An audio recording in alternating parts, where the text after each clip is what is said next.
Hello hi നമസ്കാരം. ഇന്ന് നമ്മൾ ഈ വീഡിയോ ചെയ്യുന്നത് ഡിഫറെൻ്റ് ആയിട്ടുള്ളൊരു സ്ഥലത്തിരുന്നിട്ടാണ്. അപ്പോൾ സൗണ്ടിൻ്റെ കാര്യവും അതുപോലെ ലൈറ്റിൻ്റെ കാര്യവും എനിക്ക് അത്ര ഉറപ്പിച്ച് പറയാൻ പറ്റില്ല. നമ്മൾ നാച്ചുറൽ ലൈറ്റിനെയാണ് വിശ്വസിക്കുന്നത്. അതിങ്ങനെ ഏറിയും കുറഞ്ഞിരിക്കാനുള്ളൊരു സാഹചര്യമാണുള്ളത്. ക്ഷമിക്കുക. അതുപോലെ തന്നെ സൗണ്ടിൽ എക്കോ ഉണ്ടോ എന്നുള്ളത് ഞാൻ എഡിറ്റ് ചെയ്യുമ്പോഴേ എനിക്ക് പ്രോപ്പറായിട്ട് അറിയാൻ പറ്റുള്ളൂ. മാക്സിമം നല്ല ക്വാളിറ്റിയിൽ ഔട്ട്പുട്ട് എടുക്കാൻ ശ്രമിക്കാം. ബിഗ് ബോസ് സീസൺ 7 മലയാളത്തിൻ്റെ 76ാമത്തെ ദിവസം ലാലേട്ടൻ വന്ന വീക്കെൻഡ് എപ്പിസോഡുകളിൽ ആദ്യത്തെ ദിവസം. അതിനെക്കുറിച്ചാണ് നമുക്ക് സംസാരിക്കാനുള്ളത്. പക്ഷേ കമൻറ്റ് ബോക്സുകളിലൂടെ കടന്നു പോകുമ്പോൾ ഒട്ടും പ്രതീക്ഷ നിറഞ്ഞിട്ടുള്ള കാര്യമല്ല ലാലേട്ടനെ കാത്തിരിക്കുന്നത്. ലാലേട്ടനെ പോലൊരു സ്ത്രീവിരുദ്ധനായ വ്യക്തി, അദ്ദേഹത്തിനോടുള്ള ഇഷ്ടം നഷ്ടപ്പെട്ടു, അദ്ദേഹത്തിൻ്റെ സിനിമകൾ ഇനി തിയേറ്ററിൽ പോയി കാണില്ല എന്നൊക്കെയുള്ള രീതിയിൽ ഒരുപാട് കമൻറ്റുകൾ നമുക്ക് കമൻറ്റ് ബോക്സിൽ കാണാൻ പറ്റും. ലാലേട്ടൻ്റെ കരിയർ തന്നെ അവസാനിച്ച് പോകുമോ എന്ന് നമുക്ക് ആശങ്ക തോന്നിയേക്കാം എന്ന് വേണമെങ്കിൽ പറയാം. അക്ബറിൻ്റെ കാര്യം പിന്നെ പറയണ്ട. അക്ബറിന് ഓൾറെഡി അവനെ ശപിച്ച് അവൻ്റെ കരിയർ, ബിഗ് ബോസ് മാത്രമല്ല, ബിഗ് ബോസിന് പുറത്തിറങ്ങിക്കഴിഞ്ഞാൽ അയാളുടെ ജീവിതം പോലും അയാൾക്ക് നേരെയൊക്കെ ഉണ്ടാവില്ല. ഈ ശാപവാക്കുകൾ നിറയുകയും ഇത്രയും മോശമായി പ്രവർത്തിച്ചതിനെ തുടർന്ന് ലാലേട്ടൻ്റെ കരിയർ അവസാനിക്കുക എന്നൊക്കെ പോലെയുള്ള ഒരുപാട് കമൻറ്റുകൾ നമുക്ക് കാണാൻ പറ്റും. ഇതിനൊക്കെ ഹേതുവായ ആ കാരണം എന്ന് പറയുന്നത് അനുമോളെക്കുറിച്ച് അക്ബർ ഒരു സ്ത്രീവിരുദ്ധ പരാമർശം നടത്തി. ആ പരാമർശം കേട്ടിട്ടും ലാലേട്ടൻ അതിനെതിരെ പ്രതികരിച്ചില്ല. ഇത്രയും സ്ത്രീവിരുദ്ധനാണോ ലാലേട്ടൻ? അങ്ങനെയാണെങ്കിൽ അങ്ങേരുടെ എല്ലാ സിനിമയും നമുക്ക് പൊട്ടിച്ചേ പറ്റും എന്ന് ആരാധകർ വട്ടം കൂടിയിരുന്ന് തീരുമാനിക്കാം. ആ കമൻറ്റിന് കാരണമാവുന്ന സന്ദർഭം എങ്ങനെയാണ്? ബിഗ് ബോസ് ഹൗസിൽ അവരൊരു ബോൾ ആകാശത്ത് നിന്ന് വരും. പറക്കം തളിക എന്നാണ് ഗെയിമിൻ്റെ പേര്. ആകാശത്ത് നിന്ന് ബോളുകൾ വന്ന് വീഴുന്നു. ആ ബോളുകൾ കളക്ട് ചെയ്യുക എന്നുള്ളതാണ്. ആ ഗെയിമിൽ നമ്മൾ നോക്കുകയാണെങ്കിൽ ഓടി നടന്ന് ബോളുകൾ എടുക്കുക എന്ന് പറയുന്നൊരു ആക്ടിവിറ്റിയാണ് അതിൽ നടക്കേണ്ടത്. അപ്പോൾ മാക്സിമം നമുക്ക് മൂവ് ചെയ്യാൻ പറ്റുന്ന രീതിയിലുള്ളൊരു ഡ്രസ്സ് വേണം. പക്ഷേ അനുമോൾ മാത്രം അക്കൂട്ടത്തിൽ സാരി ഉടുത്തിട്ടാണ് ഈ ഗെയിമിൽ പങ്കെടുക്കാൻ വേണ്ടി വന്നത്. അതിൽ ലാലേട്ടൻ തന്നെ ചോദിക്കുന്നുണ്ട്, അല്ല ഫിസിക്കൽ ആക്ടിവിറ്റിക്കൊക്കെ മൂവ് ചെയ്യാൻ പറ്റുന്ന ഡ്രസ്സ് തന്നെയാണോ ഇട്ടിട്ട് വന്നതെന്ന്. അപ്പോൾ അങ്ങനെ സാരി ഉടുത്ത് വന്ന അനുമോളെക്കുറിച്ച് സംസാരിക്കുമ്പോൾ അക്ബർ അതിനെ കൗണ്ടർ ചെയ്യുന്നത് ഇങ്ങനെയാണ്: സാരി ഉടുത്ത് വന്നാലല്ലേ ലാലേട്ട സാരി അഴിക്കാൻ നോക്കി എന്ന് പരാതി പറയാൻ പറ്റുള്ളൂ എന്നുള്ളത്. അപ്പോൾ അനുമോൾ ഞാൻ പിന്നൊക്കെ കുത്തിയിട്ടുണ്ടെന്ന് പറയുമ്പോൾ, അല്ല കണ്ടസ്റ്റൻസ് സാരി ഊരാൻ നോക്കി എന്ന് പരാതി പറയാൻ പറ്റുള്ളൂ എന്നുള്ള ചോദ്യത്തിലേക്ക് അക്ബർ അത് മാറ്റുന്നുണ്ട്. ആ ചോദ്യം വളരെ മോശമായിട്ടുള്ള ചോദ്യമാണ്. അനുമോളുടെ ക്യാരക്ടറിനെ മോശമായി ചിത്രീകരിക്കുന്ന ഒരു ഗെയിമിൽ, ടാസ്കിൽ അവർ ഇങ്ങനെയൊക്കെ ദുരുദ്ദേശപരമായി ചിന്തിക്കുന്നു എന്നൊക്കെയുള്ളൊരു മെസ്സേജ് പ്രേക്ഷകരിലേക്ക്, ലാലേട്ടനിലേക്കൊക്കെ എത്തിക്കാൻ സാധ്യതയുള്ളൊരു സ്റ്റേറ്റ്മെൻറ്റാണത്. അക്ബറിൻ്റെ ഭാഗത്തു നിന്നുണ്ടായ മോശം സ്റ്റേറ്റ്മെൻറ്റാണ്, വിമർശിക്കപ്പെടേണ്ടതാണ്. ഒരാൾ ഒരു പെർട്ടിക്കുലർ വസ്ത്രം ധരിച്ചതിൻ്റെ പേരിൽ അയാളെ ഏറ്റവും മോശമായി ചിത്രീകരിക്കുക എന്ന് പറയുന്നത്, അയാളുടെ ക്യാരക്ടറിനെ, അയാളുടെ ഉദ്ദേശത്തിനെ, അയാളുടെ വസ്ത്രധാരണ രീതിയൊക്കെ വളരെ മോശമായി ചിത്രീകരിക്കുക എന്ന് പറഞ്ഞാൽ ഇൻ ഫ്യൂച്ചറിലും അവർക്ക് സ്വതന്ത്രമായി വസ്ത്രം ധരിക്കാനുള്ള അവരുടെ സ്വാതന്ത്ര്യത്തെ ചോദ്യം ചെയ്യുന്നത് പോലെയാണ്. അതൊരു മനുഷ്യൻ്റെ ക്യാരക്ടറിനെ ഇല്ലായ്മ ചെയ്യുന്ന രീതിയിലുള്ള ഒരു ചോദ്യമാണ്. ഇത് കേൾക്കുമ്പോൾ തീർച്ചയായും അനുമോളുടെ ഫാൻസിന് നല്ലോണം വിഷമം ഉണ്ടായിട്ടുണ്ടാവും. അനുമോളുടെ ഫാമിലിക്ക് തീർച്ചയായും വിഷമം ഉണ്ടാവും. അനുമോളുടെ PR-ൻ്റെ കാര്യം പറയണ്ട. അനുമോളുടെ കാര്യം പിന്നെ നമ്മൾ നേരിട്ട് കാണുന്നതാണ്. അവരുടെ ഉള്ളിലുണ്ടാകുന്ന അമർഷം, ചെറിയ ചെറിയ വിമർശനങ്ങൾ പോലും. അനുമോളെ മുടി ഇങ്ങോട്ട് ചെയ്യുന്നതിനേക്കാൾ ഇങ്ങോട്ട് ചെയ്യുക എന്ന് പറഞ്ഞാൽ പോലും നീ മുട്ടിഞ്ഞു പോകൂടാന്ന് ശപിക്കാൻ സാധ്യതയുള്ള അനുമോളെന്ന് പറയുമ്പോൾ അവർക്കത് ഒരുപാട് വിഷമം ഉണ്ടായിട്ടുണ്ടാവും. ഇവരെ കൂടാതെ ചെറിയൊരു വിഭാഗം പ്രേക്ഷകരുണ്ട്. അവർ ഒരു സംഭവം ഉണ്ടാകുമ്പോൾ വ്യക്തികളെ മാറ്റി നിർത്തിക്കൊണ്ട് സംഭവത്തിനെ മാത്രം നോക്കി കാണുകയും അതിലുള്ള ന്യായം കണ്ടെത്തുക എന്നുള്ള രീതിയിൽ ചിന്തിക്കുന്ന ആളുകളുണ്ട്. അവർക്കും തീർച്ചയായും അക്ബറിൻ്റെ ഈ സ്റ്റേറ്റ്മെൻറ്റിനോട് യോജിക്കാൻ പറ്റില്ല. പക്ഷേ ഇത്രയും ആളുകൾക്കും വിഷമമായില്ല ഇത് കേട്ട് കഴിഞ്ഞപ്പോൾ. അനുമോളെക്കുറിച്ച് അക്ബർ പറഞ്ഞിട്ടുള്ളൊരു സ്റ്റേറ്റ്മെൻറ്റ് ലാലേട്ടൻ അതിനെ വിമർശിക്കാതെ കേട്ടു നിൽക്കുന്നു എന്ന് പറയുന്നത് ഇത്രയും ആളുകളെ വിഷമിപ്പിക്കുമ്പോൾ 75 ദിവസത്തെ കാര്യങ്ങളും കൂടി നമ്മളൊന്ന് പരിഗണിക്കുകയാണെങ്കിൽ ഇത്രയും ദിവസങ്ങൾക്കിടയിൽ അക്ബറിനെതിരെ അനുമോൾ ഉന്നയിച്ചിട്ടുള്ള വാദഗതികൾ എടുത്തു നോക്കിയാൽ അയാളുടെ നോട്ടം ശരിയല്ല. അയാൾ നിശ്ചയിച്ചുറപ്പിച്ചിരിക്കുന്ന കല്യാണം മുടങ്ങിപ്പോ. അയാളൊരു മൊണ്ണയാണ്, സ്ത്രീവിരുദ്ധനാണ്, സ്ത്രീകളോട് ഏറ്റവും മോശമായി പെരുമാറുന്ന ആളാണ്.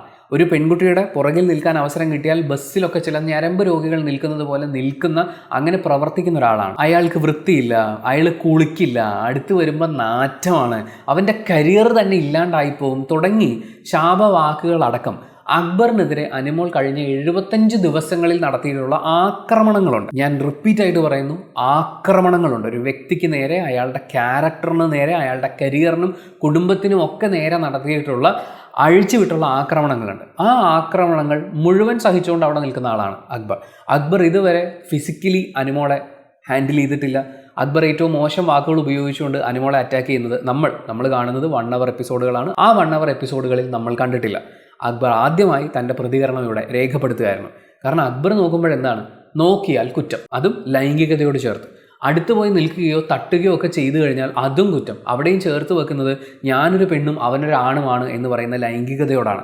നമ്മളിതിൽ ലാലേട്ടൻ ചോദിക്കുന്ന ഒരു ചോദ്യമുണ്ട്, എന്ത് തള്ളാണ് അനുമോൾ എന്നുള്ളത്. കാരണം ഒരു ഗെയിമിനിറയിൽ, അതായത് ബോളുകൾ ഇങ്ങനെ ആകാശത്ത് നിന്ന് വരികയാണ്, അപ്പോൾ എല്ലാവരും മുകളിലേക്ക് നോക്കി അത് ക്യാച്ച് ചെയ്യാൻ ഓടുകയാണ്. ആ സമയത്ത് ദേഹത്ത് തട്ടുന്നതിനെ എന്നെ പിടിച്ച് തള്ളി എന്ന് പറയുന്ന ആളാണ് അനുമോൾ. അത്രയും എക്സാജറേറ്റ് ചെയ്ത് അനുമോൾക്ക് നേരെ വരുന്ന ആക്രമണങ്ങളെ ഡിഫൈൻ ചെയ്യുകയും അനുമോൾ നടത്തുന്നതൊക്കെ അത് നേരത്തെ ദേഷ്യത്തിൽ അറിയാതെ കുഞ്ഞു കാര്യങ്ങളല്ലേ, ഇതിലെന്താ തെറ്റുള്ളത്, ഞാനിത് ചെയ്യും എന്നൊക്കെ ഉറപ്പിച്ച് പറയുന്ന ആളാണ് അനുമോൾ. പാവ എടുക്കാൻ നോക്കിയ നെവിനെ എൻ്റെ കയ്യിൽ നഖമുണ്ടായിരുന്നു, ഞാൻ മാന്തി കടിച്ചു ഇത്രേ ചെയ്തുള്ളൂ എന്ന് പറയുന്ന ആളാണ് അനുമോൾ. ആ അനുമോളെ അവരൊരു ഗെയിമിന് ചേരാത്ത ഡ്രസ്സ്, അതൊക്കെ മനസ്സിലാക്കാനുള്ള കോമൺ സെൻസ് ഒക്കെ എന്തായാലും അവർക്കുണ്ട്. ആ ഗെയിമിന് ചേരാത്ത ഡ്രസ്സ് ഇട്ട് വന്നപ്പോൾ അവരിനി ഇതും പറയാൻ സാധ്യതയുണ്ട് എന്ന് പറയുന്ന ഒരു വിമർശനമാണ്, അതായത് ഇത്രയും നാൾ അയാൾക്ക് നേരെ ഉണ്ടായ ആക്രമണങ്ങൾക്കുള്ള പ്രതിഷേധമാണ് അക്ബർ അവിടെ അറിയിച്ചത്. ആ പ്രതിഷേധത്തിനെ നമുക്ക് ആക്രമണമായി കാണാൻ പറ്റുമോ എന്ന് ചോദിച്ചാൽ 75 ദിവസവും അയാൾ ക്ഷമിച്ചു. ഒരു മനുഷ്യൻ്റെ എല്ലാ പിടിയും വിട്ടതിന് ശേഷമുള്ള പ്രതിഷേധമാണ് നമ്മൾ അവിടെ കാണുന്നത്. അപ്പോൾ നേരത്തെ ചോദിച്ച ചോദ്യങ്ങൾ ഞാൻ ഒന്നുകൂടി ചോദിക്കുകയാണ്. അനുമോളുടെ ഫാമിലിക്ക് വിഷമമായിട്ടുണ്ടാവും, അനുമോളുടെ PR-ന് വിഷമമായിട്ടുണ്ടാവും, അനുമോൾക്ക് വിഷമമായിട്ടുണ്ടാവും. ഇതേ കാര്യങ്ങൾ അക്ബറിനും ഉണ്ടായിരുന്നു. കഴിഞ്ഞ 75 ദിവസം ആ മനുഷ്യന് നേരെ ഉണ്ടാകുന്ന ആക്രമണങ്ങളിൽ അയാൾക്കുണ്ടാകുന്ന പ്രതിഷേധങ്ങളെ, അയാൾക്ക് നഷ്ടപ്പെട്ടുകൊണ്ടിരുന്ന നീതിയെ ചോദ്യം ചെയ്യാതിരിക്കുകയും ഈ ഒരൊറ്റ സ്റ്റേറ്റ്മെൻറ്റിൽ ലാലേട്ടനെ അടക്കം സ്ത്രീവിരുദ്ധനായി ചിത്രീകരിക്കാൻ ശ്രമിക്കുന്ന ഒരാളാണ് നിങ്ങളെങ്കിൽ നിങ്ങളൊരു കണ്ണു തുറക്കാത്ത ഫാനാണ്, അല്ലെങ്കിൽ വെറും ഒരു PR ഫാനോ, നമ്മുടെ സോഷ്യൽ മീഡിയ ഭാഷയിൽ പറയുകയാണെങ്കിൽ വെറും ഒരു ബോട്ട് മാത്രമാണ്. പിന്നെ ലാലേട്ടൻ്റെ റിയാക്ഷൻ, ലാലേട്ടൻ ഈ എപ്പിസോഡ് ത്രൂ ഔട്ട് നമ്മൾ നോക്കുകയാണെങ്കിൽ അയിന് എന്നുള്ള ആ ഒരു ടേം വെച്ചിട്ട് നമുക്ക് ലാലേട്ടനെ ഡിഫൈൻ ചെയ്യാം. അതിനിപ്പോൾ എന്താ പ്രശ്നം, അതിനെന്താ, അവരങ്ങനെ ചെയ്താൽ എന്താ, ഇവരിങ്ങനെ ചെയ്താൽ എന്താ എന്ന് പറയുന്ന ആ അയിന് ചോദ്യങ്ങളുമായിട്ടാണ് ലാലേട്ടൻ അവിടെ നിൽക്കുന്നത്. ഒന്ന് ആലോചിച്ച് നോക്കണം. ബിഗ് ബോസ് പറഞ്ഞു അനുമോളെ ഭാഷ സൂക്ഷിക്കണം, മാന്യമായി സഭ്യമായി പരസ്പര ബഹുമാനത്തോടുകൂടി സംസാരിക്കണം. പറ്റൂല. ലാലേട്ടൻ വന്ന് പറഞ്ഞു മാന്യമായി സഭ്യമായി പരസ്പര ബഹുമാനത്തോടെ. കോ കണ്ടസ്റ്റൻസ് പറഞ്ഞു കൊടുത്തു, എൻ്റെ പൊന്നു മക്കളെ നീ ഇങ്ങനെയൊക്കെയാണ് പെരുമാറേണ്ടത്. അങ്ങനെ പറയാവുന്നിടത്തുനിന്നും അറിയാവുന്നിടത്തുനിന്നും ഒക്കെ അനുമോൾക്ക് ഉപദേശങ്ങൾ കിട്ടിയിട്ടും കഴിഞ്ഞ ആഴ്ച സ്ക്രീൻ സ്പേസ് കുറഞ്ഞത് മനസ്സിലാക്കി ഈ ആഴ്ച മാക്സിമം നിറഞ്ഞു നിൽക്കണം എന്ന ഉദ്ദേശത്തോടു കൂടി ആളുകളെ വ്യക്തിപരമായി ആദ്യ നൈറ്റ് തൊട്ട് തന്നെ ആക്രമിക്കാൻ ഇറങ്ങിയിട്ടുള്ള ആളാണ് അനുമോൾ. നെവിനെ കാണാൻ അറപ്പാണ് എന്ന് പറഞ്ഞ അനുമോൾ, അക്ബർ ബസ്സിൽ ആണുങ്ങൾ നിൽക്കുന്നത് പോലെ എന്നെ ഹാൻഡിൽ ചെയ്യുന്നു എന്ന് പറഞ്ഞ അനുമോൾ, നെവിൻ കാലിനടിയിലൂടെ ഊർന്നു വന്നൊരു പാവ എടുത്തപ്പോൾ കാലിനകത്ത് വെച്ചിരുന്നതെല്ലാം എടുത്തുകൊണ്ട് പോയി എന്ന് പറഞ്ഞ് കരഞ്ഞിട്ടുള്ള നിലവിളിച്ചിട്ടുള്ള ആ അനുമോൾ എന്ന് പറയുന്നത് അവർ ആക്രമണങ്ങൾ അഴിച്ചുവിടുക എന്നുള്ളത് മാത്രമല്ല, തിരിച്ചു വരുന്ന പ്രതിഷേധങ്ങൾ കൂടി അക്സെപ്റ്റ് ചെയ്തേ പറ്റൂ. ആൻഡ് ലാലേട്ടൻ്റെയൊക്കെ പിടിവിട്ടിട്ടുള്ള ഒരു ദിവസമാണത്. കാരണം എത്ര നാളായി ഇത് തന്നെ പറയുന്നു, പുല്ല് വിലയല്ലേ കൊടുക്കുന്നത്, പുല്ല് വില എന്ന് തോന്നിപ്പോയി. കാരണം ലാലേട്ടൻ അനുമോളെ വിമർശിച്ചതിന് ശേഷം അനുമോളുടെ ഡയറക്ഷൻ ഇങ്ങനെയാണ്. ഇതിപ്പോൾ മുകളിലോട്ട് പോകണം എന്നാണോ, മുകളിലിരിക്കുന്ന ആരെങ്കിലും അനുഗ്രഹിക്കാനുണ്ട് എന്നുള്ളതാണോ, അതോ അനുമോൾ കട്ടത് വല്ലതും അവിടെ ഒളിപ്പിച്ചു വെച്ചിട്ടുണ്ടോ, ഇനി അതുമല്ല ലാലേട്ടന് മോളിൽ നിന്ന് കിട്ടാവുന്ന അത്രയും പ്രാക്ക് വാങ്ങിച്ചു കൊടുക്കാൻ വേണ്ടിയിട്ടാണോ, എന്തിനാണ് അനുമോൾ മുകളിലോട്ട് നോക്കിയിരിക്കുന്നതെന്ന് മനസ്സിലാവുന്നില്ല. പക്ഷേ ആ ഡയറക്ഷനിൽ നിന്ന് ചിലപ്പോൾ പറയാൻ പറ്റില്ല കേട്ടോ, അങ്ങനെ നോക്കിയിരിക്കുമ്പോൾ അനുമോൾ ഭയങ്കര ഫോട്ടോജനിക്കാണ് എന്ന് ഏതെങ്കിലും ഒരു PR ഏജൻസിയിൽ വിവരമില്ലാത്ത ആൾ പറഞ്ഞു കൊടുത്തിട്ടുണ്ടെങ്കിൽ അതും അനുകരിക്കുന്നതാവാം. എന്തായാലും ആ സ്റ്റേജിൽ നിന്ന് മാറാതെ മുന്നിൽ നിൽക്കുന്ന ഒരു മനുഷ്യൻ്റെ മുഖത്ത് പോലും നോക്കാതെ അയാൾക്ക് ഒരു ബഹുമാനവും കൊടുക്കാതെ അവിടെ നിൽക്കുന്ന ഒരാളെ ലാലേട്ടൻ എങ്ങനെയാണ് ഡീൽ ചെയ്യേണ്ടത്? ഈ ലാലേട്ടനോടുള്ള ബഹുമാനം പറയുമ്പോൾ ഷാനവാസ് അദ്ദേഹത്തിൻ്റെ സ്ട്രാറ്റജിയിൽ ഒരു മാറ്റവും വന്നിട്ടില്ല. ഏറ്റവും മോശമായ ആളുകളെ മാനിപ്പുലേറ്റ് ചെയ്ത് മോശമായി ചിത്രീകരിച്ച് ഗ്രൂപ്പുകൾ ഉണ്ടാക്കി ഓരോ ഗ്രൂപ്പിനെയും പല രീതിയിൽ ട്രീറ്റ് ചെയ്ത് അവിടെ പറയുന്നത് ഇപ്പുറത്ത് മാറ്റി പറയുന്ന അങ്ങനത്തെ ഒരു പരിപാടി തന്നെയാണ് ഷാനവാസ് ഇപ്പോഴും പിന്തുടരുന്നത്. അതിനൊരു മാറ്റമില്ല. ദേഷ്യം വന്ന ഷാനവാസ് പറയും നിന്നെ ഞാൻ പൊളിച്ചെടുക്കും, നിന്റെ രഹസ്യങ്ങളൊക്കെ ഞാൻ വെളിച്ചത്താക്കും. ഇതേ പരിപാടി അയാൾ തുടക്കം മുതൽ അവസാനം വരെ കാണിക്കുന്നു. എന്തിന്? അവസാനം വരെയുള്ള ലാലേട്ടൻ്റെ വഴക്ക് കേട്ട് അയാൾ കുറച്ചു എന്ന് നമുക്ക് തോന്നുന്ന അഗ്രഷനും ചീത്തവിളിയും അടക്കം. പക്ഷെ അപ്പോൾ പോലും മോഹൻലാൽ എന്ന് പറയുന്ന വ്യക്തി മുന്നിൽ നിന്ന് സംസാരിക്കുമ്പോൾ അദ്ദേഹം ആ ഓപ്പോസിറ്റ് ഇരുന്ന ഇപ്പോൾ ബിഗ് ബോസ് ഹൗസ് സ്റ്റാർട്ട് ചെയ്യുന്ന സമയത്ത് മുന്നിലുണ്ടായിരുന്ന 10-20 പേരോടും ഒരേ ബഹുമാനം കാണിച്ചുകൊണ്ട് ഒരേ സ്നേഹം കാണിച്ചുകൊണ്ടാണ് അയാൾ സംസാരിച്ചിട്ടുള്ളത്. ഇപ്പോഴും ആ ബഹുമാനം ഓരോ ആളുകൾക്കും കൊടുക്കുന്നത് നമുക്ക് കാണാൻ പറ്റും. ആ മനുഷ്യൻ അങ്ങോട്ടൊരു റെസ്പെക്റ്റ് കാണിക്കുമ്പോൾ അത് തിരിച്ച് കാണിക്കുന്ന ഷാനവാസിനെ നമുക്ക് കാണാം. നെവിനും ആര്യനും ഒക്കെ അവരുടെ ഭാഗത്തു നിന്നുണ്ടായ വീഴ്ചകളെക്കുറിച്ച് ലാലേട്ടൻ ചൂണ്ടിക്കാണിക്കുമ്പോൾ സോറി ലാലേട്ട പറ്റിപ്പോയി, അല്ലെങ്കിൽ ഞാൻ ഇങ്ങനെ ചെയ്തു പോയി, ഞാൻ ഇങ്ങനെയാണ് ധരിച്ചു പോയത്, ഇനി ആവർത്തിക്കില്ല എന്ന് പറയുന്നിടത്ത് അയാൾക്ക് കൊടുക്കുന്നൊരു ബഹുമാനമുണ്ട്. അയാളുടെ സമയത്തിന്, അയാളുടെ എഫേർട്ടിന്. ലാലേട്ടൻ അവിടെ നിന്നിട്ട് ഇവരൊന്നും കുറ്റം പറയല്ലേ, ഇവർക്ക് ക്ലൂ കൊടുക്കുകയാണ്. മക്കളെ ഇങ്ങനെയായിരുന്നു, ഇങ്ങനെ ആവണം. ഇത് മനസ്സിലാക്കാൻ ശ്രമിക്കുന്നതിന് പകരം എന്നെ കുറ്റം പറഞ്ഞാൽ ഞാൻ ശപിക്കും, ഞാൻ ഒഴിവാക്കും, എനിക്ക് കാണണ്ട അയാളെ എന്ന് പറയുന്ന അറ്റ്മോസ്റ്റ് പുച്ഛവുമായിട്ടിരിക്കുന്ന അനുമോളുടെ അടുത്ത് എന്തിനാണ് ലാലേട്ടൻ തിരിച്ച് ബഹുമാനം കാണിക്കുന്നത്? അത് ആക്ച്വലി അനുമോളുടെ തന്നെ ഭാഷയിൽ പറയുകയാണെങ്കിൽ അനുമോളുടെ സംസ്കാരം കാണിക്കുന്നതാണ്. സംസ്കാരം എന്ന് പറയുന്നത് അങ്ങനെയല്ലേ, നമ്മളൊരു സമൂഹത്തിൻ്റെ ജീവിയാണെന്നും ആ സമൂഹം നിലനിന്ന് പോരാൻ പരസ്പര ബഹുമാനത്തോടുകൂടി എങ്ങനെയാണ് നമ്മൾ ഡീൽ ചെയ്യേണ്ടത് എന്നുള്ളതിനെയൊക്കെ സൂചിപ്പിക്കുന്നതാണ് നമ്മൾ ഈ സംസ്കാരം എന്ന് പറയുന്നത്. അങ്ങനെ നോക്കുമ്പോൾ ലാലേട്ടൻ ഇങ്ങോട്ട് കാണിക്കുന്ന സംസ്കാരത്തിൻ്റെ 10-1 അനുമോൾ തിരിച്ച് കാണിക്കുന്നുണ്ടോ? ഇനി അക്ബർ പറഞ്ഞ പോയിന്റിലേക്ക് വരാം. അക്ബർ പറഞ്ഞത് എന്താണ്, സാരി ഉടുത്ത് വന്നിട്ട് ഇനി കണ്ടസ്റ്റൻസ് ഊരിന്ന് പറയാൻ വേണ്ടിയിട്ടല്ലേന്ന്. അനുമോൾ സാരി ഉടുത്ത് ഇത്രയും ഓടി നടക്കുന്ന ഒരു ടാസ്കിൽ പങ്കെടുക്കുകയാണ്. ഒരാൾ പോലും അപ്പുറത്ത് നിൽക്കുന്ന മനുഷ്യൻ്റെ മുഖത്തേക്കല്ല നോക്കുക, മുകളിലേക്കാണ് നോക്കുക. അപ്പോൾ അങ്ങോട്ടും ഇങ്ങോട്ടും ഒക്കെ ഓടിയേക്കാം. ആ ഓടുന്ന വഴിക്ക് ഈ നീളമുള്ള ഡ്രസ്സ്, ഇപ്പോൾ ചുരിദാർ ഇട്ടുകൊണ്ടോ അല്ലെങ്കിൽ സാരി ഉടുത്തുകൊണ്ടോ മുണ്ട് ഉടുത്തുകൊണ്ടോ ഇത്തരം ഒരു ടാസ്കിൽ പങ്കെടുത്തു കഴിഞ്ഞാൽ ബാക്കിയുള്ള ഒരാൾ ചവിട്ടിക്കഴിഞ്ഞാൽ ഇത് അഴിഞ്ഞു പോകും. നമ്മളിത് മറ്റേ ആണി അടിച്ച് വെക്കുന്ന പരിപാടിയൊന്നുമല്ലല്ലോ. 2 സേഫ്റ്റി പിൻ ഉണ്ടാവും കൂടിപ്പോയാൽ.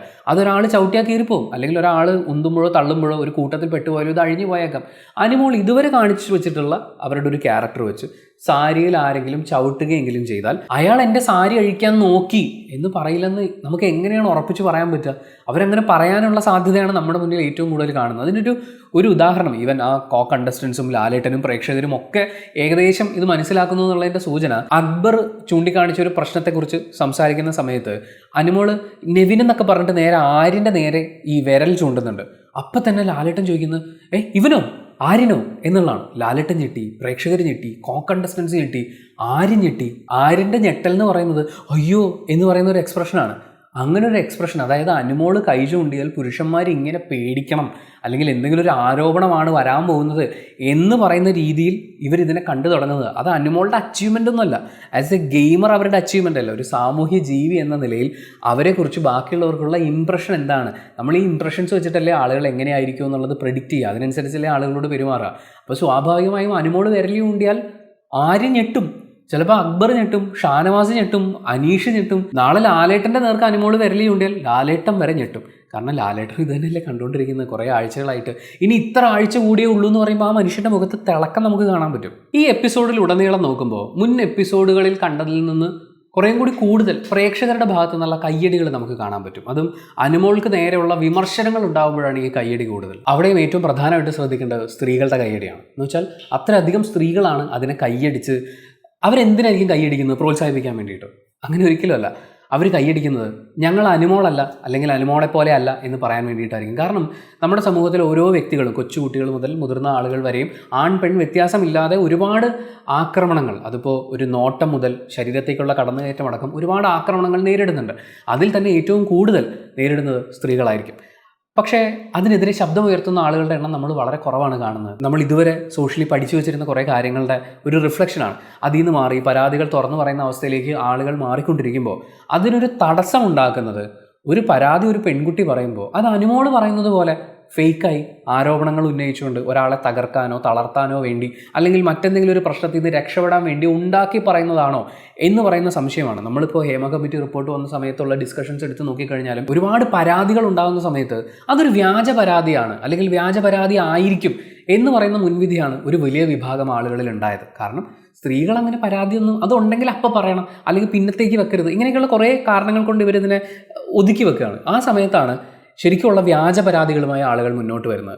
അതേ കാര്യം ഇതുപോലൊരു ഷോയിൽ, ഇത്രയും ആളുകൾ കാണുന്ന ഒരു ഷോയിൽ ഒരാൾ ചെയ്തു വെക്കുന്നത് കാണുമ്പോൾ ഇവർ വ്യാജ പരാതിയാണ് ഉന്നയിക്കുന്നത്, ഞങ്ങൾ അതിനെ സപ്പോർട്ട് ചെയ്യുന്നില്ല, ഞങ്ങൾ വ്യാജ പരാതികൾ ഉന്നയിക്കില്ല എന്ന് പറയാൻ ശ്രമിക്കുന്ന ഓരോ സ്ത്രീയുടെയും അമർഷമാണ് നമ്മളവിടെ കയ്യടികളായി കണ്ടുകൊണ്ടിരുന്നത്. അനുമോളുടെ ആ ആക്ടിനോട് ഞങ്ങൾക്ക് യോജിക്കാൻ പറ്റില്ല എന്നുള്ള സ്ത്രീകളുടെ കയ്യടികൾ. പക്ഷെ അപ്പോഴും ഞാൻ ആലോചിക്കുന്നത്, ഇത്രയും പ്രേക്ഷകർ ഇവിടെ നിന്നിങ്ങനെ ഈ പറയുന്ന ആക്ടുകളെയൊക്കെ വിയോജിക്കുമ്പോഴും അനുമോൾ വീണ്ടും വീണ്ടും ബിഗ് ബോസ് ഹൗസിൽ അവിടെ തുടരുന്നുണ്ടല്ലോ. അല്ലെങ്കിൽ അവർ ഈ ക്യാരക്ടറിൽ ഒരു ചേഞ്ചും വരുത്താതെ ആദ്യ ദിവസങ്ങളിലെ ഉണ്ടായിരുന്ന വൃത്തികേടുകളൊക്കെ ഒരു അടുത്ത സ്കെയിലിലേക്ക് വളർത്തി എന്നുള്ളതല്ലാതെ അവരിപ്പോഴും അവിടെ തുടരുന്നുണ്ട്. ഈ പ്രോഗ്രാം അനാലിസിസ് വീഡിയോ കണ്ടുകൊണ്ടിരിക്കുന്ന എല്ലാവരോടും എനിക്ക് പറയാനുള്ള എൻ്റെ റിക്വസ്റ്റാണിത്. എല്ലാവരും അനുമോളല്ല. എല്ലാവരും അവനവൻ്റെ സ്വന്തം ലാഭത്തിന് വേണ്ടി, ബാക്കിയുള്ളവരെ കരിവാരി തേക്കാൻ വേണ്ടി, താൽക്കാലിക വിജയങ്ങൾക്ക് വേണ്ടി പുരുഷന്മാരെ കരിവാരി തേക്കുന്ന കള്ളപ്പരാതികൾ പറയുന്ന ആളുകളല്ല. അവരുടെയൊക്കെ പരാതികളിലെ ജെനുവിനിറ്റിയെ നമ്മൾ ചെക്ക് ചെയ്യണം, മനസ്സിലാക്കണം. ഒരു പരാതി ഉണ്ടാകുമ്പോൾ ഇരയ്ക്കൊപ്പം നിൽക്കുക എന്ന് പറയുന്ന നീതിയുക്തമായ ആ നിലപാട് തന്നെ നമ്മൾ എടുക്കണം. അവിടെ ആരെയും അനുമോളെ നോക്കുന്ന കണ്ണ് വെച്ച് നോക്കരുത് എന്നുള്ള റിക്വസ്റ്റാണ് പറയാനുള്ളത്. ആൻഡ് ഈ പറയുന്ന അനുമോൾ തുടരുക എന്നൊക്കെ പറയുന്ന കാര്യം വരുമ്പോൾ ഈ അൺഫെയർ എവിക്ഷനെ കുറിച്ച് ഒരു പ്രേക്ഷകൻ ചോദിച്ചതിന് ലാലേട്ടൻ ഒരു മറുപടി കൊടുക്കുന്നുണ്ട്. ഇവിടെ അൺഫെയർ എവിക്ഷൻ അല്ല നടക്കുന്നത്, അൺഫെയർ ആയ വോട്ടിംഗ് ആണ് നടക്കുന്നത്. PR ടീമുകളുടെ അടക്കമുള്ള ഇൻഫ്ലുവൻസിൽ നിന്ന് നിങ്ങൾ വോട്ട് ചെയ്യരുത്. ഗെയിം നോക്കി, ഇതൊരു ഗെയിം ഷോയാണ്, ഗെയിമിനെ കൃത്യമായി വിലയിരുത്തി നിങ്ങൾ വോട്ട് ചെയ്യണം. പ്രേക്ഷകർ പറയുന്നതനുസരിച്ചേ ഞങ്ങൾക്ക് എവിക്റ്റ് ചെയ്യാൻ പറ്റുള്ളൂ. അപ്പോൾ പ്രേക്ഷകരാണ് ഇവിടെ ഫെയർ ആയിട്ട് കളിക്കേണ്ടതെന്നാണ്. അതേ കാര്യം ഞാൻ വീണ്ടും ഓർമ്മിപ്പിക്കുകയാണ്. വോട്ട് ചെയ്യുമ്പോൾ ഇവിടെ നിൽക്കാൻ അർഹതയുള്ള ഗെയിമറിനാണോ നിങ്ങൾ വോട്ട് ചെയ്യുന്നത്, അതോ എനിക്ക് കണ്ടുകൊണ്ടിരിക്കാൻ ഇഷ്ടമാണ്, അല്ലെങ്കിൽ ഇവരൊക്കെ പറയുന്നു ഇവർ നല്ലതാണ്, അല്ലെങ്കിൽ സോഷ്യൽ മീഡിയയിലെ കുറച്ച് പോസ്റ്റ് കാണുമ്പോൾ ഇവർക്കായിരിക്കും ഫാൻസ് കൂടുതൽ എന്ന് കരുതി ചുമ്മാ അങ്ങ് ഫാൻ ആവുക എന്നുള്ളതിനപ്പുറത്തേക്ക് ഗെയിമിനെ വിലയിരുത്തുന്ന ഒരാളാവാനും അങ്ങനെ ഗെയിം കളിക്കുന്നവരെ വോട്ട് ചെയ്ത് പ്രോത്സാഹിപ്പിക്കുന്ന ഒരാളാവാനും നമുക്ക് പറ്റുകയാണെങ്കിൽ അൺഫെയർ എവിക്ഷൻസ് നമുക്ക് കുറയ്ക്കാൻ പറ്റും. ആകെ മൊത്തത്തിൽ ഈ കഴിഞ്ഞു പോകുന്ന എപ്പിസോഡിനെ കുറിച്ച് ചോദിച്ചു കഴിഞ്ഞാൽ ഇത് അക്ബറിൻ്റെ ദിവസമായിരുന്നു. അക്ബർ നിറഞ്ഞാടിയ, അക്ബറിനെതിരെ തെറ്റായ വാദങ്ങൾ ഉന്നയിച്ച അനീഷിനെയും അനുമോളെയും ഒക്കെ ഒടിച്ചു മടക്കി പെട്ടിയിലാക്കാൻ അക്ബറിന് കിട്ടിയ ഒരു ചാൻസ് ആയിരുന്നു. അയാൾ അത് ഗംഭീരമായിട്ട് ഉപയോഗിച്ചു. അതുപോലെ ഒരു പരിധിവരെ ഇത് നെവിൻ്റെയും ദിവസമായിരുന്നു. അയാൾക്കെതിരെ വന്ന മോശമായ ആരോപണങ്ങളെയൊക്കെ അടിച്ചമർത്താൻ, അതിനെ വേണ്ട രീതിയിൽ കൈകാര്യം ചെയ്യാൻ നെവിന് അവസരം കിട്ടി. നെവിൻ അത് വളരെ ഗംഭീരമായിട്ട് ഉപയോഗിച്ചു. പ്രേക്ഷകർ അത് ഒത്തിരി എൻജോയ് ചെയ്തു. കാരണം നമ്മളവിടെ നെവിൻ സംസാരിക്കുമ്പോഴും ലാലേട്ടൻ സംസാരിക്കുമ്പോഴും ഒക്കെ ഈ കയ്യടി ഒച്ച ഒരുപാട് കേൾക്കാനുണ്ടായിരുന്നു. അതൊരു പക്ഷേ ബിഗ് ബോസിൻ്റെ ഒരു ചിന്തയായിരിക്കാം ഇങ്ങനെയുള്ള ഓഡിയൻസിനെ കൊണ്ടുവരിക എന്നുള്ളത്. കാരണം വോട്ടിങ്ങിൽ അവർക്കൊന്നും ചെയ്യാൻ പറ്റുന്നില്ല. ഈ ബോട്ടുകളെ തടയാനുള്ള വേറെ മാർഗ്ഗമൊന്നുമില്ല. അപ്പോൾ പിന്നെ എന്താ ചെയ്യാൻ പറ്റുക? ഓഡിയൻസിലെങ്കിലും യഥാർത്ഥ ഓഡിയൻസിനെ കൊണ്ടുവരിക എന്ന് പറയുന്ന ആ കാര്യം, ആ ധർമ്മം അത് അവരവിടെ നിർവഹിച്ചിട്ടുണ്ട്. മറ്റൊരു വിഗ്രഹം, അത് ഓൾറെഡി ഉടഞ്ഞ വിഗ്രഹമാണ്, ഇപ്പോൾ കടമുഴകി വീണു എന്ന് ഫീൽ ചെയ്യുന്ന ആ ഗെയിം മാറ്റാത്ത വിഗ്രഹം എന്ന് പറയുന്നത് അനീഷാണ്. അനീഷ് കഴിഞ്ഞ കുറച്ച് ആഴ്ചകളായി ഓൾറെഡി വീക്കാണ്. അയാൾ തിരിച്ചയാളുടെ ഗെയിമിലേക്ക് വരാനുള്ള ശ്രമങ്ങൾ നടത്തി. പക്ഷേ ആ ശ്രമങ്ങളെ മുഴുവൻ അതിഗംഭീരമായി എക്സ്പോസ് ചെയ്യുന്ന അക്ബറിനെ നമ്മൾ കണ്ടു. ഗെയിം കയ്യിൽ നിന്ന് പോയി കഴിഞ്ഞപ്പോൾ ഞാനിപ്പോൾ എന്ത് ചെയ്യാനാ, എന്തിനാ അക്ബറെ എന്നോട് ഇങ്ങനെ എന്ന് പറഞ്ഞ് വ്യസനിക്കുന്ന ആ ഒരു അനീഷിനെയും നമ്മൾ കാണുന്നുണ്ട്. നമ്മളിപ്പോൾ അനീഷിൻ്റെ തുടക്കം മുതലുള്ള പരിപാടി നോക്കുകയാണെങ്കിൽ ആദ്യത്തെ കുറച്ച് ദിവസം അയാൾ ഗുഡ് മോർണിംഗ് ബിഗ് ബോസ് എന്നുള്ളത് പറഞ്ഞു. പിന്നീട് അയാൾ ഒരു ദിവസം സുപ്രഭാതം ബിഗ് ബോസ് എന്ന് പറഞ്ഞു. അപ്പോൾ ബാക്കി എല്ലാവരും ഗുഡ് മോർണിംഗ് പറയുമ്പോൾ അനീഷ് മാത്രം സുപ്രഭാതം. ബാക്കിയുള്ളവരെ കൊണ്ട് സുപ്രഭാതം പറയിക്കാൻ നോക്കിയപ്പോൾ ഒരു ചെറിയ എതിർപ്പും കിട്ടി. അപ്പോൾ പിന്നെ ഒറ്റപ്പെട്ട് യുണീക്കായി മാറി നിൽക്കാനുള്ളൊരു മാർഗ്ഗം സുപ്രഭാതം ബിഗ് ബോസ് എന്ന് പറയുക എന്നുള്ളതാണ്. അത് അയാളുടെ പ്ലാൻ വിജയിച്ച പ്ലാനാണ്. കാരണം പുറത്തൊക്കെയും ഈ പറയുന്ന സുപ്രഭാതം ബിഗ് ബോസ് എന്ന് പറയുന്നത് ഒരു ട്രെൻഡായി തന്നെ മാറുകയും ചെയ്തു. നല്ല കാര്യം. പക്ഷേ അതൊരു സ്ട്രാറ്റജിയാണ് എന്ന് മനസ്സിലാക്കി കണ്ടസ്റ്റൻസിൽ ആരെങ്കിലും അയാളെ ചോദ്യം ചെയ്യുന്ന സമയത്തും അയാൾക്ക് പിടിച്ചു നിൽക്കാൻ പറ്റണം, ആത്മസംയമനം പാലിക്കാനും പറ്റണം. പക്ഷേ ഈ രണ്ട് കാര്യങ്ങളും പറ്റിയിട്ടില്ലെങ്കിൽ സ്ട്രാറ്റജി പൊളിഞ്ഞു വീഴും. ഇത് സ്ട്രാറ്റജി മാത്രമാണ് എന്നുള്ളത് എല്ലാവരും തിരിച്ചറിയുകയും ചെയ്യും. ആ കാര്യമാണ് ഈ 76ാമത്തെ ദിവസം സംഭവിക്കുന്നത്.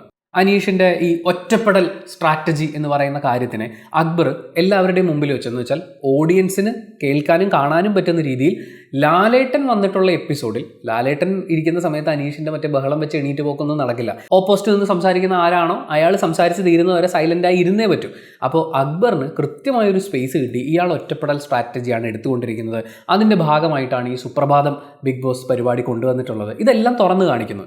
ആ സമയത്ത് സൈലൻ്റായിരുന്ന അനീഷ് പിന്നീട് ലാലേട്ടൻ പോയതിനു ശേഷം ചെയ്യുന്നത് അവിടെ നിന്ന് എണീറ്റിട്ട് അക്ബർ നുണ മാത്രമേ പറയുള്ളൂ, അത് അക്ബറിൻ്റെ സംസ്കാരമാണ്, അക്ബറിൻ്റെ സ്വഭാവം ഇങ്ങനെയാണ് എന്ന് പറഞ്ഞ് അക്ബറിനെ ആക്രമിക്കാൻ വേണ്ടിയിട്ട് ബഹളം വെക്കുകയാണ്.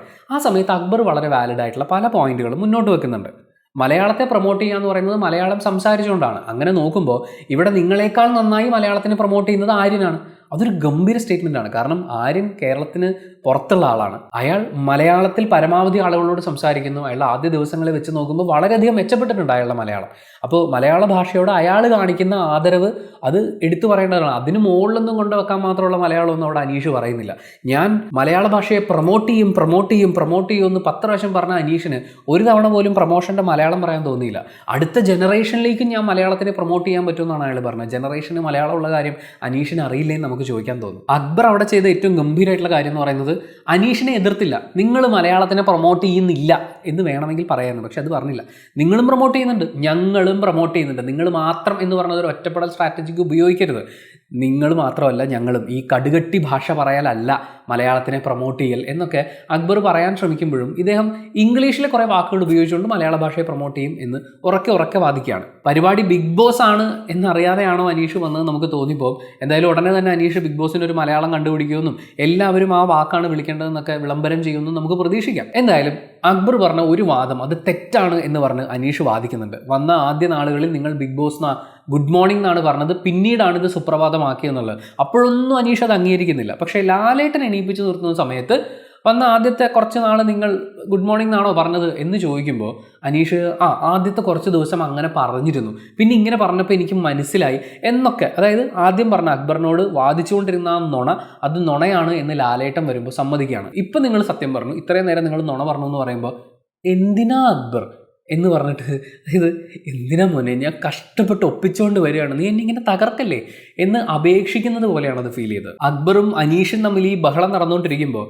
അക്ബറല്ലേ, അക്ബറിനെ അങ്ങ് ഒറ്റപ്പെടുത്തിയേക്ക്, അവൻ്റെ എന്താണെന്ന് വെച്ചാൽ ആയിക്കോട്ടെ എന്ന് പറഞ്ഞാൽ എല്ലാവരും ഒറ്റപ്പെടുത്തിയതാണോ അതോ ഈ വള്ളി കയറി പിടിക്കേണ്ടെന്ന് വിചാരിച്ചിട്ടാണോ എന്തുകൊണ്ടാണെന്ന് അറിയില്ല. പക്ഷേ എല്ലാവരും കൂടി അതിൽ കയറി പിടിക്കാഞ്ഞത് വളരെ വളരെ നന്നായി എന്നേ ഉള്ളൂ. കാരണം നമുക്ക് കൃത്യമായിട്ടുള്ള ആർഗ്യുമെൻറ്റ്സ് അങ്ങോട്ടും ഇങ്ങോട്ടും കേൾക്കാൻ പറ്റുമല്ലോ. ഏറ്റവും അവസാനം അനീഷിൻ്റെ ആ എസ്കേപ്പ് സ്ട്രാറ്റജിയാണ് എന്നെ വളരെയധികം ഹഠാത് ആകർഷിച്ചത്. 75 ദിവസമൊക്കെ ആയില്ലേ ലാലേട്ട, ഞാൻ ചിലപ്പോൾ മറന്നു പോയിട്ടുണ്ടാവും, അതെ എനിക്കത് ഓർമ്മയില്ല എന്ന് പറയുന്ന ആ ഇന്നസെൻറ്റിൻ്റെ ഡയലോഗ് ഉണ്ടല്ലോ, എന്ന് ഞാൻ ഒരു സത്യം പറയട്ടെ, എനിക്കത് ഓർമ്മയില്ല എന്ന് പറയുന്ന രീതിയിൽ അനീഷ് അതിനെ കൺക്ലൂഡ് ചെയ്തിട്ടുണ്ടായിരുന്നു. ഒന്നെങ്കിൽ നുണ പറഞ്ഞ് വാദിക്കാൻ ശ്രമിക്കുക, അല്ലെങ്കിൽ ഒറ്റപ്പെടാൻ വേണ്ടിയിട്ടുള്ള എന്തെങ്കിലും പരിപാടികൾ കണ്ടെത്തുക. ഇതൊന്നുമല്ല, ലാലേട്ടനെ പോലെ ഒരാൾ വന്നു കഴിഞ്ഞാൽ, പിടിക്കപ്പെട്ട് കഴിഞ്ഞാൽ അതെനിക്ക് ഓർമ്മയില്ല എന്ന് പറയുക എന്നുള്ളതാണ് അനീഷിൻ്റെ നിലവിലുള്ള പോക്കെന്ന് പറയുന്നത്. ഈ കഴിഞ്ഞ ആദ്യ കുറേ നാളുകൾ എടുത്തു നോക്കുകയാണെങ്കിൽ നമുക്കും ആ ഒറ്റപ്പെടൽ സ്ട്രാറ്റജി അതിനുവേണ്ടി അയാൾ ഉപയോഗിക്കുന്നത്, ബാക്കിയുള്ളവരിൽ നിന്ന് നേരിടുന്ന ആക്രമണം, ഇതിലൊക്കെയും ഒരു എലമെൻറ്റ് കണ്ടെത്താനുണ്ടായിരുന്നെങ്കിലും ഇപ്പോൾ അത് പോകെ വളരെ ബോറായിട്ടുണ്ട്. വളരെ ഫിസിക്കലായി അയാൾ വളരെ അഗ്രഷൻ കാണിക്കുന്നു. അക്ബറിനെ കടിച്ച ഇൻസിഡൻറ്റ് എടുത്ത് നോക്കുകയാണെങ്കിൽ അതേ കാര്യം അയാൾ ഷാനവാസിനോട് മുമ്പ് ചെയ്തിട്ടുണ്ട്. ആക്രമണങ്ങൾ, ആക്രമിക്കുമെന്ന് പറയുന്ന ഭീഷണി, ഇവിടെയൊക്കെയും അനീഷ് എന്ന് പറയുന്ന ആ ഗെയിമറിൻ്റെ ആദ്യ കാലങ്ങളിൽ ഉണ്ടായിരുന്ന അയാൾ തന്നെ ഉണ്ടാക്കിയെടുത്തൊരു പ്രൊട്ടക്ഷൻ ഉണ്ടായിരുന്നു. അതിനെ ബ്രേക്ക് ചെയ്യുന്നത് പോലെയാണ്. ആസ് എ പ്രേക്ഷകൻ നമ്മൾ അതിനെ നോക്കിക്കാണുമ്പോൾ നമുക്കത് വളരെ നിരാശ നൽകുന്ന ഒന്നാണ്. കുറച്ചും കൂടി സത്യസന്ധമായി പറഞ്ഞാൽ വളരെ ബോറിംഗ് ആണ്. ഇനി നമ്മൾ ഈ ദിവസത്തെ പ്രധാനപ്പെട്ട കോൺവെർസേഷൻസിലേക്കൊക്കെ നോക്കുകയാണെങ്കിൽ രാപ്പാടികളും അവർ ചേക്കേറിയ കൊമ്പുമാണ് ഇന്ന് ലാലേട്ടൻ ആദ്യം ഡീൽ ചെയ്തിട്ടുള്ളൊരു വിഷയം. ഷാനവാസിൻ്റെ പെങ്ങളുട്ടികളായ ആദില നൂറകളുമാണ് ഇതിലെ പ്രധാന വിഷയം എന്ന് പറയുന്നത്. അപ്പോൾ ഷാനവാസിനെ നോമിനേറ്റ് ചെയ്തതുമായിട്ട് ബന്ധപ്പെട്ടിട്ടുള്ള കാര്യങ്ങളെക്കുറിച്ചാണ് ലാലേട്ടൻ ചോദിക്കുന്നത്. അപ്പോൾ ഷാനവാസ് പറയുന്നത് അത് ഇവരിൽ നിന്ന് നോമിനേഷൻ ഉണ്ടായതാണ് എന്നെ വിഷമിപ്പിച്ചത് എന്നുള്ളതാണ്. അപ്പോൾ ആ വിഷമത്തിനെ കുറിച്ച് ഷാനവാസ് ഏറ്റവും കൂടുതൽ പറഞ്ഞിട്ടുള്ളത് ആരോടാണ്? അനീഷിനോടാണ്. അനീഷ് പിറ്റേ ദിവസം രാവിലെ അതിഗംഭീരമായ ഒരു ഷോ തന്നെ അറേഞ്ച് ചെയ്തിട്ടുണ്ടായിരുന്നു. അത്രയും ഷോ കാണിച്ച സ്ഥിതിക്ക് അത് വീക്കെൻഡ് എപ്പിസോഡിൽ വരും എന്നുള്ള കാര്യവും അനീഷിന് മിക്കവാറും ധാരണയുണ്ടാവും. അനീഷിന് ഇവിടെ പ്രേക്ഷകരെ ധരിപ്പിക്കാനുള്ള ഒരു കാര്യം എന്ന് പറയുന്നത്, ഷാനവാസ് എന്നോട് ഒരുപാട് നുണകൾ പറഞ്ഞു. അതായത് എൻ്റെ ഒറ്റപ്പെടൽ സ്ട്രാറ്റജിക്ക് വേണ്ടിയിട്ടല്ല ഞാൻ ഷാനവാസിനെ ഒഴിവാക്കുന്നത്, എന്നോട് നുണകൾ പറഞ്ഞു, എന്നെ ചതിച്ചു, ഷാനവാസ് ഒരു വിശ്വസിക്കാൻ കൊള്ളാത്തവനാണ്, അതുകൊണ്ട് ഞാൻ ഈ ഫ്രണ്ട്ഷിപ്പ് ഉപേക്ഷിക്കുന്നു എന്നുള്ളതാണ്. അത് ആ ദിവസത്തെ ഈ ഒരു രാവിലത്തെ മോർണിംഗ് ഡാൻസിന് മുമ്പുള്ള അനീഷിൻ്റെ ഒരു പ്രകടനം ഉണ്ടായിരുന്നു. ആ ദിവസത്തെ അനാലിസിസ് വീഡിയോയിൽ നമ്മൾ കൃത്യമായി പറഞ്ഞിട്ടുണ്ടായിരുന്നു, അനീഷ് ഒരു കാരണം നോക്കി നിൽക്കുകയായിരുന്നു, അനീഷിന് കാരണം കിട്ടി, അനീഷ് ആ ബന്ധം കട്ട് ചെയ്തു. ഇപ്പോൾ അതേ വിഷയത്തിന് ലാലേട്ടൻ ചോദിക്കുന്ന സമയത്ത് എന്തുകൊണ്ട് ഷാനവാസ് എനിക്ക് വിശ്വസിക്കാൻ കൊള്ളാത്തവനായി, നെവിൻ്റെ വിഷയത്തെക്കുറിച്ച് സംസാരിച്ചപ്പോൾ അത് ആദിലയും നൂറയും പ്രൊട്ടക്റ്റ് ചെയ്യാൻ വേണ്ടി എടുത്തിട്ടതാണ് എന്ന് പറയുമ്പോൾ എന്നോട് അയാൾ വിശ്വാസവഞ്ചന കാണിച്ചു എന്നുള്ളത് അനീഷ് അവിടെ സ്ഥാപിച്ചു കഴിഞ്ഞു. ഇനി ആദിലയും നൂറയും കുറിച്ച് മോശമായിട്ടുള്ള കാര്യങ്ങളാണ്, അവരുടെ രഹസ്യങ്ങളൊക്കെ തുറന്നു കാണിക്കും, അവരെ കൊടുക്കാനുള്ള സാധനങ്ങളൊക്കെ എൻ്റെ കയ്യിലുണ്ട് എന്നൊക്കെയുള്ള രീതിയിൽ അയാൾ സംസാരിച്ചതെല്ലാം അനീഷ് ലാലേട്ടൻ ചോദിക്കുന്ന സമയത്ത് തുറന്നു പറയുന്നുണ്ട്. ശരിക്കും ആദിലയുടെ fake weekend eviction mid week eviction വന്ന സമയത്ത് അത് കഴിഞ്ഞ് അനിയത്തിക്കുട്ടികൾ രണ്ടും കൂടി വന്ന് ഷാനവാസ്കയെ കെട്ടിപ്പിടിച്ച് കഴിഞ്ഞപ്പോൾ പ്രശ്നങ്ങളൊക്കെ സോൾവ് ആയി, ഇനിയിപ്പോൾ അവർ രണ്ടുപേരും നമ്മുടെ കൂടെ ഉണ്ട് എന്ന് ഷാനവാസ്ക വിചാരിച്ചിരിക്കുന്ന ഒരു മൊമെൻ്റാണ്. പക്ഷേ അപ്പോഴാണ് അതിന് കുറച്ച് ദിവസം മുമ്പ് ഇത്രയും മോശം കാര്യങ്ങൾ ഷാനവാസ് ആദിലയും നൂറയും കുറിച്ച് അനീഷിനോട് പറഞ്ഞിട്ടുണ്ട് എന്നുള്ള കാര്യം അനീഷ് പറയുന്നത്. പക്ഷേ നമ്മുടെ പ്രതീക്ഷകളെല്ലാം താറുമാറാക്കിക്കൊണ്ട് നൂറ് എണീറ്റ് എന്ന് പറയുന്നത് അത് അപ്പോഴത്തെ ഒരു ദേഷ്യത്തിന് പറഞ്ഞതായിരിക്കും എന്ന് പറയുന്ന ഒരു ന്യായീകരണമാണ്. ചിലപ്പോൾ ഈ സൈഡിലെ ഒരു 3-4 പല്ല് കാണാതിരിക്കുന്ന സമയത്ത് നൂറയോട് ചോദിക്കുമ്പോഴും അത് ഷാനവാസ്ക്ക് അപ്പോഴത്തെ ഒരു ദേഷ്യത്തിന് അനിയത്തിക്കുട്ടി ആയതുകൊണ്ട് എന്നെ തല്ലിയതാണ് എന്ന് പറഞ്ഞാലോ എന്ന് പോലും നമുക്ക് തോന്നിപ്പോകും. അതായത് ഒരു മനുഷ്യൻ പിന്നീന്ന് കുത്തിയെന്ന് അറിയുമ്പോഴും അതൊരു ദേഷ്യത്തിൻ്റെ പുറത്ത് ചെയ്തതായിപ്പോവും എന്ന് പറഞ്ഞുള്ള ആ ഒരു അത്രയും സ്നേഹമൊന്നും നമുക്ക് താങ്ങാൻ പറ്റില്ല. അവിടുന്ന് നേരെ ക്യാപ്റ്റൻസി ടാസ്കിലേക്കാണ് ലാലേട്ടൻ പോകുന്നത്. അതിൽ നെവിൻ ഇടപെട്ടു എന്നുള്ളതാണ് അവിടെ ഒരു വിഷയമായിട്ട് വരുന്നത്. അപ്പം നെവിനെക്കുറിച്ച് ഇങ്ങനെ സംസാരിക്കുന്നു, അനുമോൾ എണീറ്റ് വെക്കുന്നു. അനുമോൾ പറയുന്നത് ആ ക്യാപ്റ്റൻസി ടാസ്കിനിടയിൽ അവൻ്റെ മുഖത്തേക്കൊക്കെ വെള്ളം തളിച്ചു എന്നാണ്. മുഖത്തേക്കൊന്നും വെള്ളം തളിച്ചു എന്നൊന്നും പറയണ്ട, അത് അത്രക്കൊന്നുമില്ല എന്ന് ലാലേട്ടൻ അവിടെ പറയുന്നുണ്ട്. അപ്പോഴും നമ്മളൊരു കയ്യടി കേൾക്കുന്നുണ്ട്. ആ കയ്യടിയൊക്കെയാണ് ആകെയുള്ള പ്രതീക്ഷ. അതിനുശേഷം ലാലേട്ടൻ ഈ ആര്യനായിരുന്നോ വിന്നർ അല്ലെങ്കിൽ ആരായിരുന്നു വിന്നർ എന്നുള്ളൊരു ചോദ്യം ചോദിച്ചിട്ട് ആ അവസാന നിമിഷം ഇവർ പല കാര്യങ്ങളും പരിഗണിച്ചിട്ടാണല്ലോ സാബുമാനെ ക്യാപ്റ്റൻ ആക്കുന്നത്. അപ്പോൾ ആ കാര്യങ്ങളെക്കുറിച്ചൊക്കെ ചോദിക്കുന്നുണ്ട്. ആ ചോദ്യം ചെയ്യലിലൊക്കെ ഫീൽ ചെയ്തത് ആര്യനാണ് ജയിച്ചത് എന്ന് ആര്യനും അവിടെയുള്ളവർക്കും ഒക്കെ പറഞ്ഞ് മനസ്സിലാക്കി കൊടുക്കാനുള്ളൊരു ശ്രമമായിരുന്നു എന്ന് തോന്നി. വളരെ അൺഫെയർ ആയിട്ടാണ് ആര്യനെ ആളുകൾ ഡീൽ ചെയ്തിട്ടുള്ളത്. ആ ഗെയിമിൽ ആര്യൻ്റെ ഭാഗത്ത് എക്സ്ട്രാ വെയിറ്റ് ഉണ്ടായിരുന്നു. ആര്യൻ അതിനിടയ്ക്ക് ഭക്ഷണം കഴിക്കാൻ ശ്രമിക്കുന്ന സമയത്ത് അത് സമ്മതിക്കാത്ത ലക്ഷ്മി ഉണ്ടായിരുന്നു. ഇങ്ങനെയുള്ള കാര്യങ്ങളെല്ലാം എണ്ണിപ്പെറുക്കി ലാലേട്ടൻ അവതരിപ്പിക്കുന്നുണ്ട്. പക്ഷെ ആര്യൻ ആ സമയത്ത് ആര്യനോട് ചോദിക്കുമ്പോൾ ഇല്ല ലാലേട്ട അതൊരു സ്പോർട്സ്മാൻ സ്പിരിറ്റ് ആയിട്ട് എടുത്തു ലാലേട്ട, അത് കുഴപ്പമില്ല ലാലേട്ട എന്നൊക്കെ പറയുന്നുണ്ട്.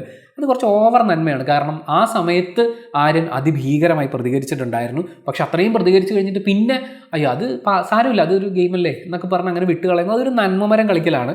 അതിന് നെവിൻ ആര്യൻ്റെ നെറ്റിയിൽ ഒരു നന്മമരം സ്റ്റിക്കർ ഒട്ടിച്ചു കൊടുക്കുന്നുണ്ട്. അത് ഗംഭീര ഒബ്സർവേഷൻ ആയിരുന്നു. ഇപ്പോൾ ലാലേട്ടൻ കഴിഞ്ഞ ആഴ്ച വന്നപ്പോൾ എല്ലാവർക്കും ഒരു കഥ പറയാനുള്ള അവസരം കൊടുത്തത് ലാലേട്ടൻ പറയുന്നത് ഒബ്സർവ് ചെയ്യാനും മനസ്സിൽ വെക്കാനും പ്രോസസ്സ് ചെയ്യാനും നിങ്ങളുടെ മനസ്സ് എത്രത്തോളം ഓപ്പൺ ആണ് എന്നറിയാൻ വേണ്ടിയിട്ടായിരുന്നു. നമ്മൾ ആ വീക്കെൻഡ് എപ്പിസോഡിൻ്റെ അനാലിസിസിൽ അതിനെക്കുറിച്ച് കൃത്യമായി പറഞ്ഞിട്ടുണ്ട്. ഈ വീക്കിലേക്ക് വരുമ്പോൾ ലാലേട്ടൻ പറയുന്നതും ആ ഒരു കോൺവെർസേഷൻ ഇടയിൽ അവിടെ ഓരോരുത്തരും പറയുന്നതും നെവിൻ എത്രത്തോളം ഒബ്സർവ് ചെയ്യുന്നുണ്ട്, അയാൾ എത്രയും ഓപ്പൺ ആയിട്ടാണ് ഇരിക്കുന്നത് എന്നുള്ളത് നമുക്ക് ആ ഒരു സ്റ്റിക്കർ ഒട്ടിക്കലിൽ തന്നെ വളരെ വ്യക്തമായി മനസ്സിലാക്കാം. അപ്പോഴാണ് അനിമോൾ എണീറ്റ് നിൽക്കുന്നത്. അനിമോളുടെ പ്രശ്നം ആര്യന് അവന് ക്യാപ്റ്റൻ ആവണമെന്നുള്ളതല്ല, അവന് നോമിനേഷനിൽ നിന്ന് രക്ഷപ്പെടണം, ഇമ്മ്യൂണിറ്റി വേണമെന്നുള്ളതായിരുന്നു. അതങ്ങനെയാണ് ലാലേട്ട എന്ന് പറയുമ്പോൾ ലാലേട്ടൻ മനസ്സിലായില്ല എന്ന് പറയുന്നുണ്ട്. വീണ്ടും അനിമോൾ പറയുന്നു, വീണ്ടും ലാലേട്ടൻ മനസ്സിലായില്ല എന്ന് പറയുന്നു. എനിക്ക് മനസ്സിലായില്ല. അത് കഴിഞ്ഞ് നൂറയോടും ചോദിക്കുന്നുണ്ട് എന്താണ് അനിമോളി പറഞ്ഞതെന്നുള്ളത്. അപ്പോൾ നൂറ എണീറ്റ് നിന്ന് ഇതേ കാര്യം പറയാണ്. അതായത് ആര്യന് ഇമ്മ്യൂണിറ്റി കിട്ടുക എന്നുള്ളതായിരുന്നു പ്രധാനം, അവന് നല്ലൊരു ക്യാപ്റ്റൻ ആവണമെന്നുള്ള ആഗ്രഹമൊന്നും ഉണ്ടായിരുന്നില്ല. ഇതാണ് അനിമോൾ പറഞ്ഞു വെക്കാൻ ശ്രമിക്കുന്നത്. പക്ഷേ നൂറ എണീറ്റ് നിന്നത് പറയുമ്പോഴും ലാലേട്ടൻ പിന്നെ എന്താ അനിമോൾക്ക് എന്താ അത് മനസ്സിലാവാത്തത്, അല്ലെ അനിമോൾ എന്താ ഈ പറയുന്നത് എന്ന് വീണ്ടും വീണ്ടും ചോദിക്കുമ്പോൾ നമുക്ക് മനസ്സിലാവുന്നത് ലാലേട്ടൻ അനിമോളോട് പറയുന്നത് ഞാൻ ഇത്രയും കാലം ഇവിടെ വന്ന് ശംഖു ഊതണ പോലെ ഓരോരോ കാര്യം പറഞ്ഞിട്ട് നിനക്കൊന്നും മനസ്സിലായിട്ടില്ലല്ലോ, ഇനി നീ പറഞ്ഞത് എനിക്ക് മനസ്സിലായിട്ടില്ല എന്ന് തോന്നുമ്പോൾ നിനക്ക് എന്താണ് ഫീൽ ചെയ്യുന്നത്, നീ ഒന്ന് മനസ്സിലാക്കുക, എൻ്റെ അവസ്ഥ നീ തിരിച്ചറിയും എന്നുള്ള രീതിയിൽ ഒരു പകരത്തിന് പകരം കൊടുക്കുന്നതാണോ എന്ന് തോന്നിപ്പോയി. അത് കഴിഞ്ഞ് അനീഷിനെ എണീപ്പിച്ച് നിർത്തി, ഷാനവാസിനെ എണീപ്പിച്ച് നിർത്തി.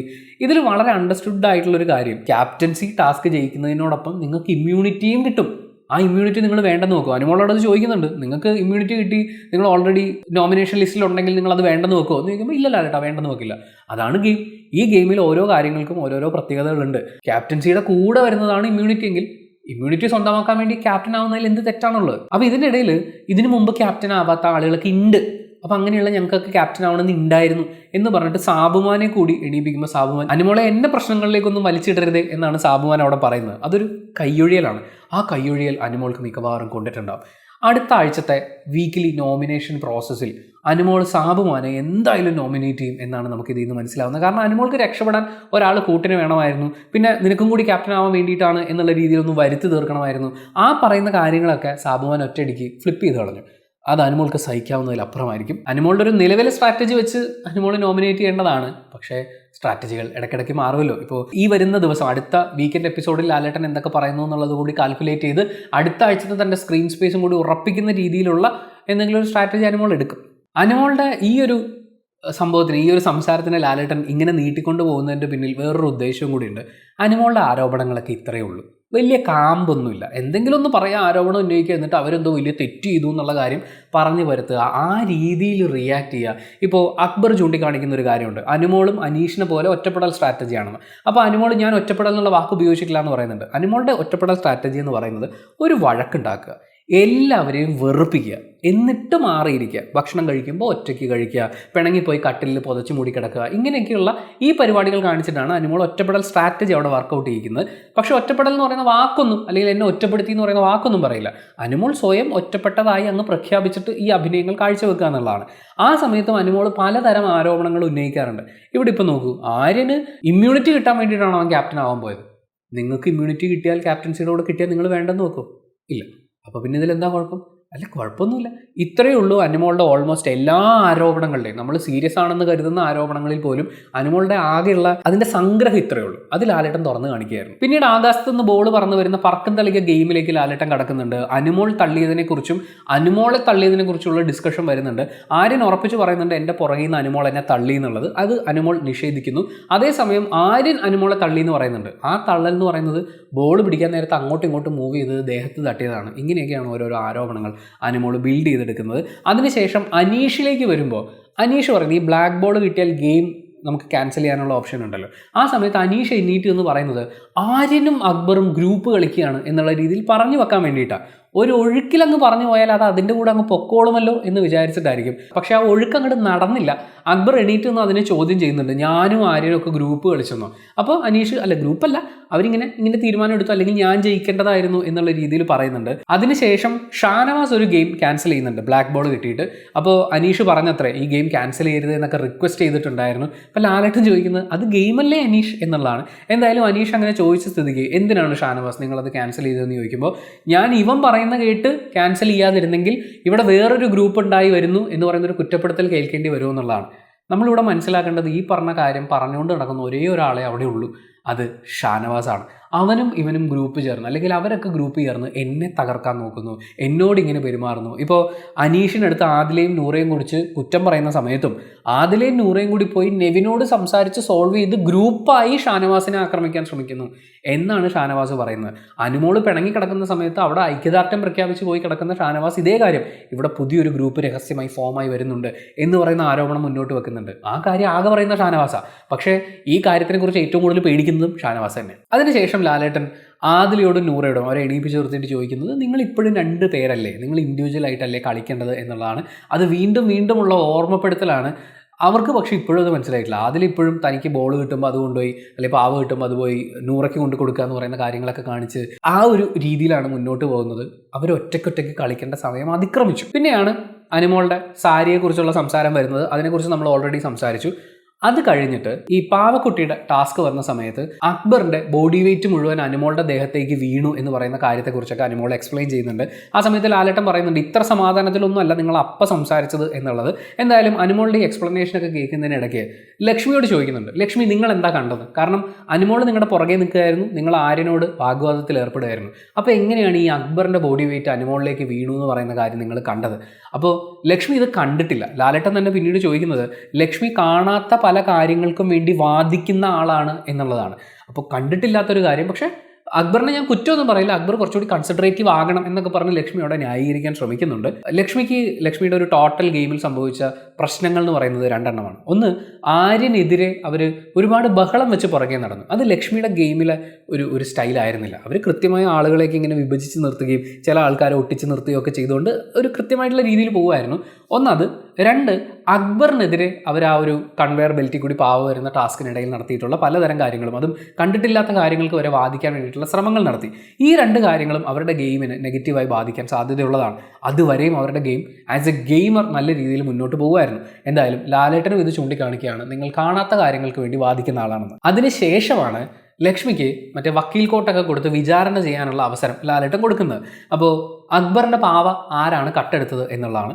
ലക്ഷ്മിക്ക് ഓൾറെഡി ഒരു മുൻധാരണയുണ്ട്, അത് നെവിനാണ് എടുത്തിട്ടുള്ളത്, അവരത് വീതം വെച്ചിട്ടുണ്ട് എന്നൊക്കെ പറയുന്ന ആ കാര്യങ്ങളിൽ ഊന്നി തന്നെയാണ് ലക്ഷ്മി വീണ്ടും ഇവരോട് ചോദ്യം ചോദിക്കുന്നത്. നമുക്ക് വിചാരണ ചെയ്യാനൊരു അവസരം കിട്ടുമ്പോൾ നമ്മൾ 2 വശത്തു നിന്നും ആലോചിച്ച് 2 പേർക്കും വേണ്ടി വാദിക്കണം. ഇപ്പോൾ അക്ബറിന് വേണ്ടി ആദിലയോട് പാവ മോഷ്ടിച്ചത് തെറ്റായി പോയെന്ന് നിങ്ങൾ വാദിക്കൂ, ഒന്ന് കാണട്ടെ എന്ന് ലാലേട്ടൻ ചോദിക്കുന്നത് ലക്ഷ്മി ഇപ്പുറത്തെ സൈഡ് അറിഞ്ഞിട്ടില്ല, അത് അറിയാതെ നിന്ന് വാദിക്കുകയാണ്. ഇപ്പോൾ എന്തുകൊണ്ടായിരിക്കും ലക്ഷ്മിക്ക് ഈ ഒരു വക്കീൽ കോട്ട് കൊടുത്ത് ഇവരെയൊക്കെ വിചാരണ ചെയ്യാനുള്ള അവസരം കൊടുത്തിട്ടുണ്ടാവുക?